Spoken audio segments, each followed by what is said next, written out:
देखिए, हम लोग हमेशा शुरू से ये चीज़ कहते आए हैं कि इनकी जो मानसिकता है वो पीडीए विरोधी ही रही है और ऐसे विवादित बयान देना सुब्रत पाठक जी की आदत बन चुकी है। तो मैं कहना चाहूँगी कि नेपाल में जो क्रांति आई वो सत्ता में बैठे लोगों के लिए आई, उनके प्रधानमंत्री के लिए आई या हमारे विपक्ष के लोगों के लिए आई। नेपाल जैसी क्रांति लगता है इन्होंने गांजा फूंक करके देखी थी कि इन्हें समझ ही नहीं आया कि ऐसी क्रांति आई किस वजह से। जिस तरीके से इनकी भाषा अमर्यादित है, ये अपराध मुक्त प्रदेश की बात करते हैं। अपराध को बढ़ावा देने वाले व्यक्ति जो बैठे हैं सत्ता में, सुब्रत पाठक जैसे लोग ही हैं और जैसा ये सवाल करेंगे इनको जवाब वैसा ही मिलेगा।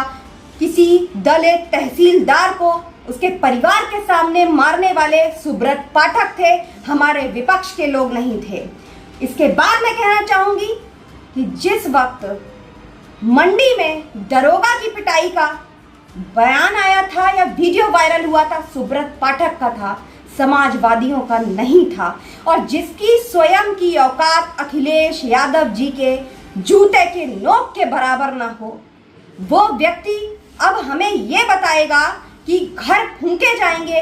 घर फूंकना तो दूर की बात है, अखिलेश यादव जी की तरफ आंख उठाकर भी अगर सुब्रत पाठक ने देखा तो इसका खामियाजा सुब्रत पाठक जी को और भारतीय जनता पार्टी के बड़े से बड़े नेताओं को झेलना भी पड़ सकता है। और मैं फिर कहना चाहती हूँ कि अपनी वाणी पर संयम न बनाने वाले सुब्रत पाठक के लिए कि बहुत तीखे शब्दों में कहना चाहती हूँ कि लगाम तो बेलगाम घोड़ों पर भी लगती है। फिर सुब्रत पाठक जी की जुबान क्या चीज है, सुधर जाइए वरना इसका अंजाम बहुत ही खराब होगा।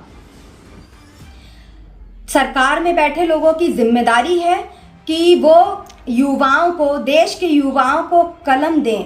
आईएएस आईपीएस या बड़े से बड़े अधिकारी बनाना सरकार के लोगों की जिम्मेदारी है, लेकिन सरकार में बैठे लोग और सुब्रत पाठक जैसे लोग ये आह्वान कर रहे हैं कि किस तरीके से पीडीए के बड़े नेताओं की, पूर्व मुख्यमंत्री और राहुल गांधी जी जैसे लोगों के घरों को फूंकने का आह्वान कर रहे हैं। ये क्रांति निराधार गलत है। मैं प्रशासन से मांग करती हूँ कि ऐसे लोगों पर सख्त से सख्त कार्यवाही होनी चाहिए, नहीं तो एक बड़ा आंदोलन खड़ा होगा और ऐसे लोगों पर कार्यवाही की लगातार मांग की जाएगी। जब तक इन पर कार्यवाही नहीं होगी हम लगातार एक नए आंदोलन में आते रहेंगे।